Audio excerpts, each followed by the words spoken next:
Peggy 16.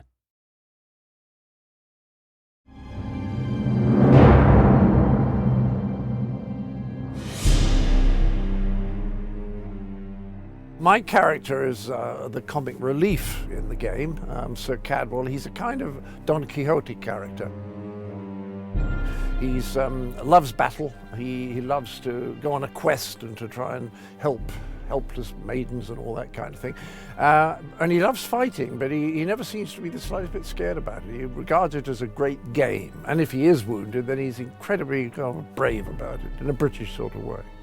This is the second worst. No, this is pretty much the worst thing.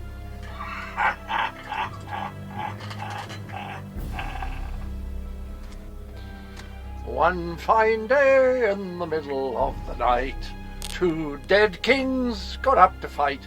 Back to back they faced each other, drew their bows, and stabbed themselves.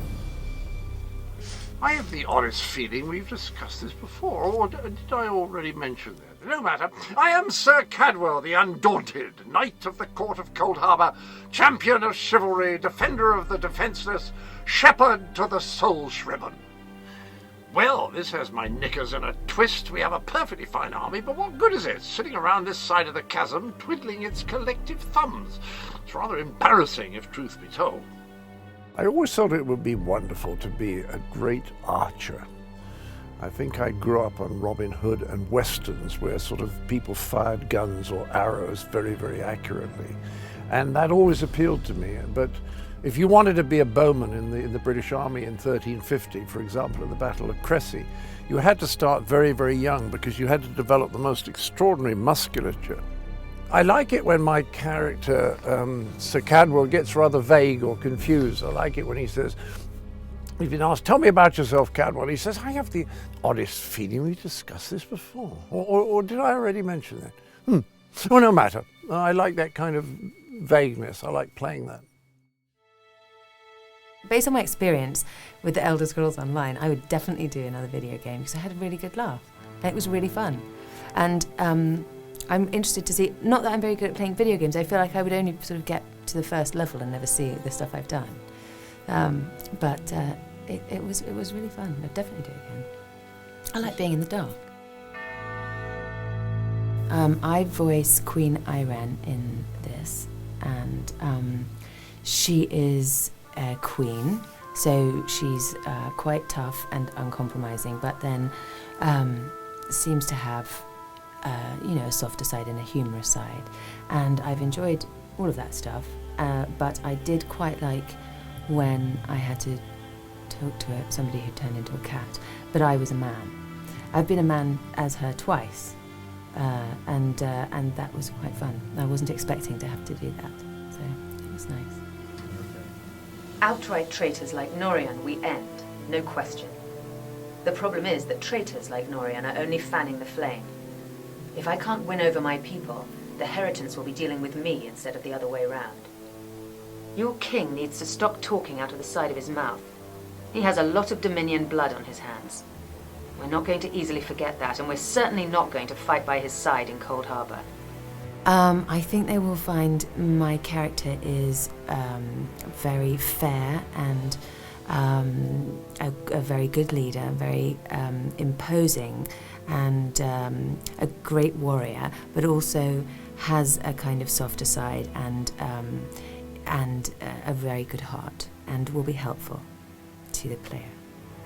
I think my character is a very imposing leader and a great female, strong role model, but she's also somebody who has a lot of hardship and tragedy and betrayal going on during the video game, and I think that gives her quite a sort of sympathetic side that I think people will respond to. Video games have got better. They're much better now, like The Elder Scrolls is the best one going. I think mine's the best part, but I hope you all love it. I'm sure you will. I'll take away the love and understanding and care, and I hope they take that with them. Thank you.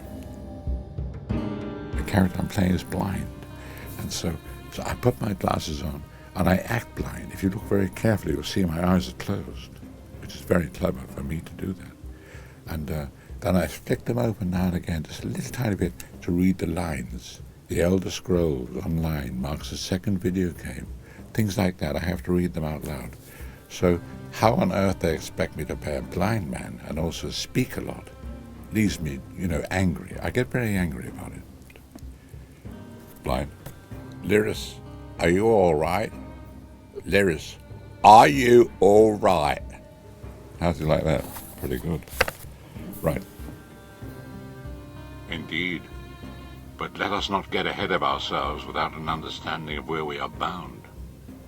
The Red Guard Swordmaster, Saisahan, leader of the Imperial Dragon Guard.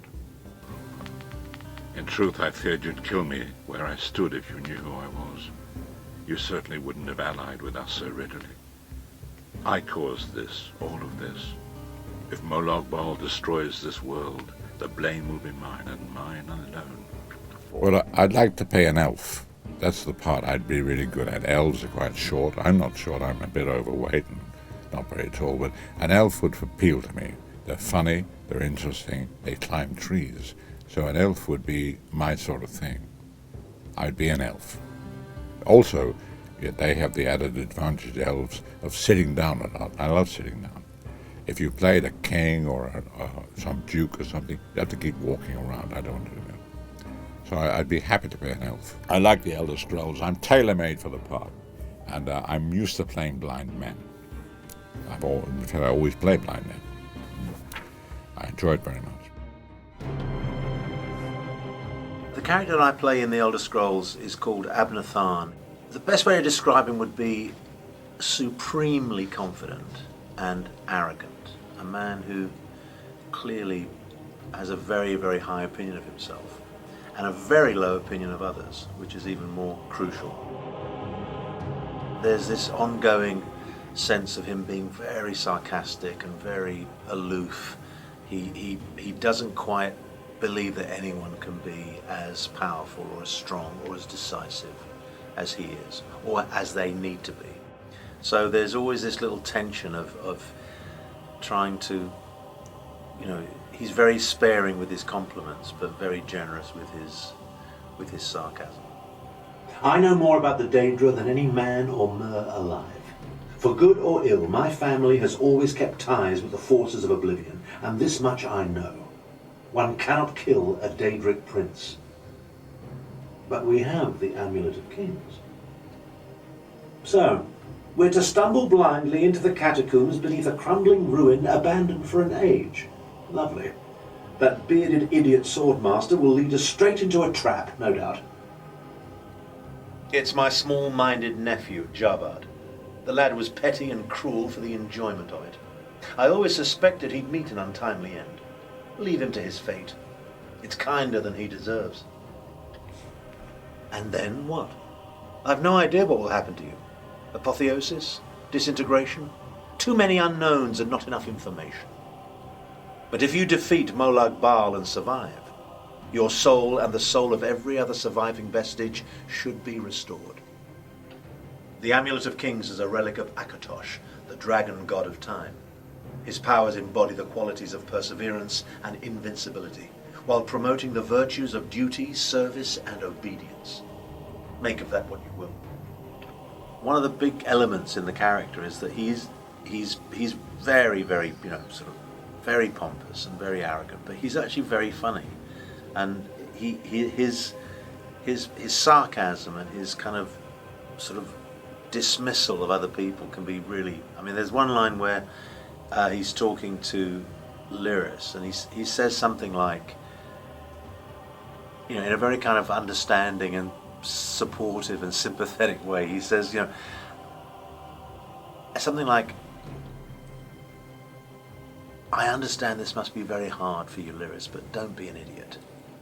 Something like that. And it's just that, I'm paraphrasing because I can't remember the line now, but it was the turn of phrase that because it started off so kind of like he was just about to give her a hug, and then it turns into this kind of like wonderful slap in the face, and it was that way of just turning within a line, turning everything around like that was very indicative of him. But that line in particular, it must be very, as hard as it might be for you, Lyris, don't be an idiot.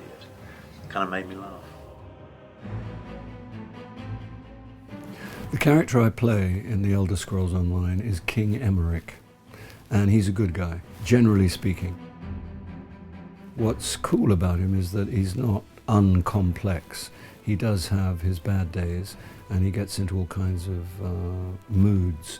But he's generally within the context of the Elder Scrolls Online, he is a good force in the world. He has some funny lines.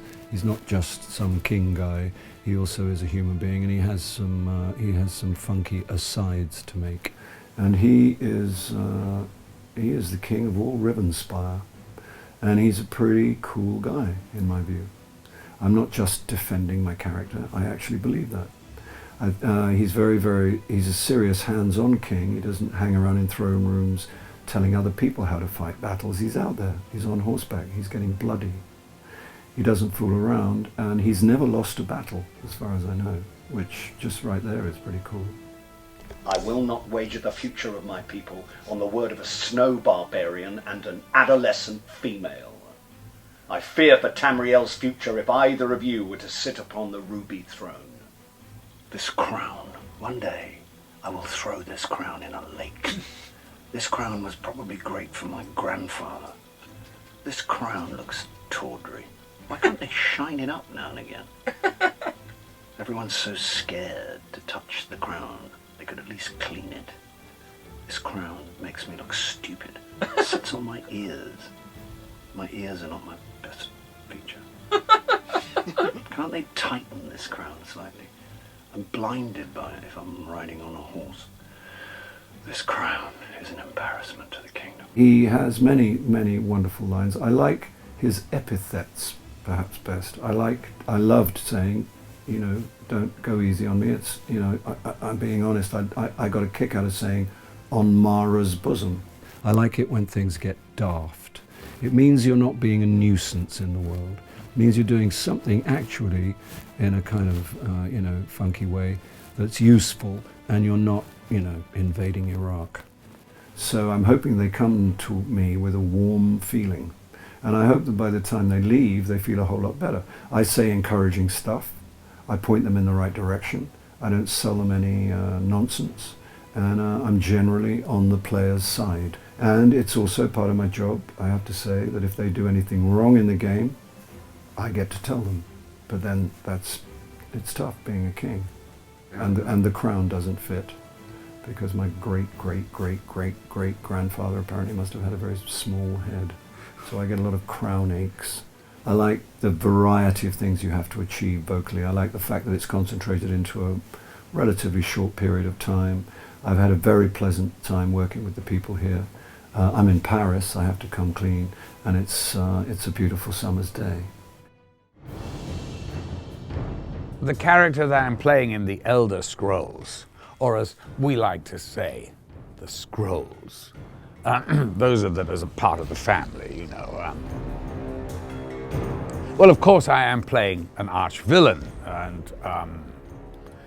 but as I always say, a piece is only as good, often, as its villain. And I think this one is particularly nasty, actually. I think he's going to beat up the player of the game quite nicely. And by the way, he's not really very polite, which I do like about him. I'm from the north of England. We're rather gruff in the north of England, and I like that. No nonsense, right to it.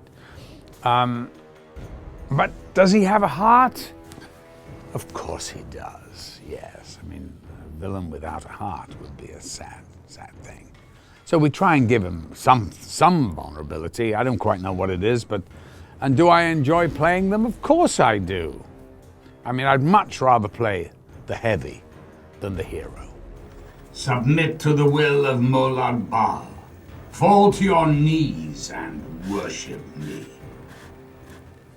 I don't need to kill you. I just need you to wish you were dead. I grow weary of your games, Meridia. I grow weary of your games, Meridia. I am God of Oblivion. You are less than nothing. I will have you, Vestige.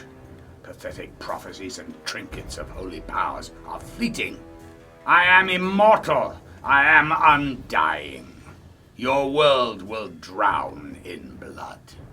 All of Nirn shall be mine. I would hope, though, that people will go, wow, that guy was pretty cool. I don't want them to emulate what he's doing or saying even, but just, you know, he's got to be this threat and you know, I hope there's a little bit of humor there somewhere. He's one of those characters. He's really a beloved and sweet guy underneath all that. Your black heart pleases me, mortal. I'll leave you with a gift. And one day, you will repay me with your soul. Yes, well, the character that I'm playing in the Elder Scrolls is Molag Bal, or Little Mo for short.